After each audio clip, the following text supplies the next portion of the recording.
Hello friends, welcome to Devi's cooking. வாங்க நம்ம சேனலில் இன்றைக்கி என்ன செய்ய போகிறோன்னா, எனக்கு ஒரு பீட்ரூட்டை வச்சுட்டு நம்ம லஞ்சுக்கு ஒரு சைட் டிஷ் ரெசிபி செய்ய போகிறோம். இந்த குழந்தைங்கள்லாம் பீட்ரூட் சாப்பிடாத குழந்தைங்க கூட இந்த மாதிரி ஒரு டேஸ்ட்டில் செஞ்சு கொடுத்தா சாப்பிடுவாங்க. இதுவும் உடம்புக்கு ரொம்ப நல்லது, ரத்தத்தை அதிகரிக்கக்கூடியது. வாரத்துக்கு 2 முறையாவது நம்ம இதை சாப்பிட்ணும். நம்ம அந்த பீட்ரூட்டை வச்சு எப்படி செய்கிறதுன்னு பார்க்கலாம். வாங்க வீடியோக்கு போகலாம். பாருங்கள், இந்த சின்ன கப்பில் கடலை பருப்பு எடுத்து கழுவிட்டு ஒரு 10 நிமிஷம் ஊற வச்சுட்டேன். இதை இந்த குக்கரில் சேர்த்துக்கலாம். இப்போ காயோடு சேர்த்து இதை போட்டோம்னா கடலை பருப்பு கொஞ்சம் சீக்கிரத்தில் அவ்வளோ வேகாது, காய் வெந்துடும். அதனால் இதை ஒரு 3 விசில் வேக விட்டு அதுக்கப்புறம் செய்வோம். இப்போ இது ஒரு டம்ளர் அளவு தண்ணி போட்டிருக்கேன். இதை நம்ம அப்படியே மூடி வேக வச்சிடலாம். இப்போ 3 விசில் வேகட்டும். பாருங்கள், இது ப்ரெஷர் போயிடுச்சு. பாருங்கள், இப்போ இந்த அளவு வெந்திருக்குது, காசி வெந்துடுச்சு. இப்போ நம்ம இதை வேறு பாத்திரத்தில் மாற்றிட்டு நம்ம இந்த குக்கர்லேயே செஞ்சுக்கலாம். ஒரு 3 ஸ்பூன் அளவுக்கு 4 ஸ்பூன் அளவுக்கு எண்ணெய் போட்டுக்கலாம். பாருங்கள், ஒரு 1/4 ஸ்பூன் சோம்பு, 2 லவங்கம், ஒரு சின்ன பட்டை தான் போட்டிருக்கேன். வாசனைக்கு இதை போடுவோம். கூடவே 1/4 ஸ்பூனு கடுகு உளுந்து போட்டுக்கலாம். பாருங்கள், ஒரு வெங்காயம் மீடியம் சைஸு, ஒரு தக்காளி தான் கட் பண்ணியிருக்கேன். நம்ம இப்போ இதில் சேர்த்துடலாம். வெங்காயத்தை போட்டு ஃபஸ்ட்டு வதக்கிடுவோம். தக்காளி போட்டுடலாம். கருவேப்பிலையும் இதில் போட்டுடலாம்.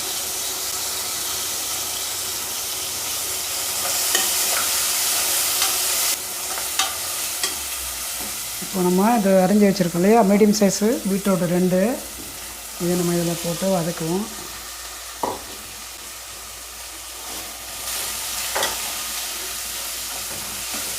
கொழும்பு மிளகாத்தூள் பாருங்கள், ஒரு ஸ்பூன் போடுறேன். மஞ்சத்தூள் ஒரு சிட்டிகை போட்டால் போதும். சில்லி பவுட்ரு சும்மா 1/4 ஸ்பூன் கூட இருக்காது, அந்த அளவுக்கு சின்னதாக போட்டுக்குவோம். நம்ம நிறைய போட வேண்டாம். கல்லுப்பு இந்த அளவுக்கு போடுறேன். அப்படியே ஒரு பெரட்டிடுவோம்.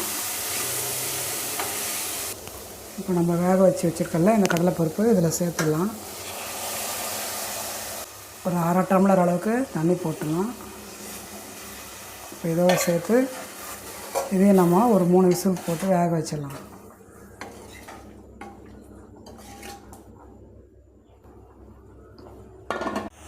பாருங்கள், பீட்ரூட் போட்டு விசில் ப்ரெஷர் போயிடுச்சு. பாருங்கள், காய் கடலைப்பருப்பு நல்லா வாசனையோடு அருமையாக இருக்குது.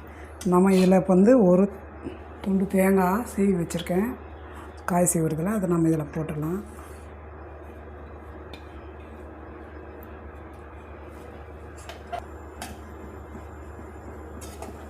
வாசனையாக சூப்பராக அருமையாக ஆகிடுச்சு.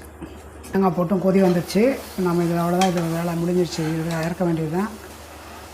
இப்போது நம்ம டேஸ்ட் பார்க்கலாம் எப்படி இருக்குன்னு.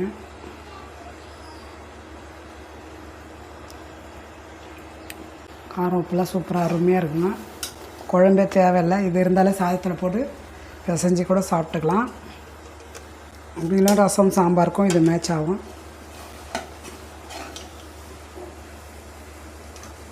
பாருங்கள், நல்லா அருமையாக இருக்குது. இந்த மாதிரி நீங்களும் உங்கள் வீட்டில் ஒரு முறையாக செஞ்சு பாருங்கள். அதுக்கப்புறம் அடிக்கடி நீங்கள் இது மாதிரி தான் செய்வீங்க.